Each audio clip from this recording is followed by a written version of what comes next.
Hello guys, welcome back to mini vlog. నేను మీ వినీ YouTuber. So ఈరోజు మనము ప్రజెంట్ వచ్చేసి పొల్కంపల్లి విలేజ్కి వచ్చాము. ఇక్కడ చామగడ్డ చాలా ఫేమస్ అంట. సో నేను ఇక్కడ వీడియో తీద్దామని చెప్పి వ్లాగ్ తీద్దామని చెప్పి ఇక్కడికైతే వచ్చేసాము. సో ఇప్పుడు నేను కంప్లీట్ వీడియో నీకు ఆ పొలం ఎలా ఉంటుంది, చామగడ్డ ప్రాసెస్ అంటే భూమిల నుంచి ఎలా తీస్తారో, మళ్ళీ ఫామ్కి సైదాబాద్ మండికి ఎలా పంపిస్తారో నేను కంప్లీట్ వీడియోలో మీకు చూపిస్తాను. Let's go.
నా చామగడ్డ తోట చూసినావు కదా, how was your feeling?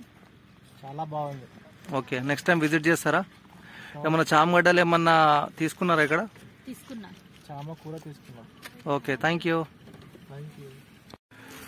So welcome back. చూసారు కదా వీడియో, చామగడ్డ ఎలా ప్రిపేర్ అవుతుందో, భూమిల నుంచి మార్కెట్కి ఎలా పోతుందో వీడియో చూసారు కదా. సో ఈ వీడియో డెఫినెట్లీ మీకు నచ్చిందని అనుకుంటాను. నచ్చినైతే వీడియో లైక్ చేయండి, షేర్ చేయడం మాత్రం మర్చిపోకండి. Please subscribe.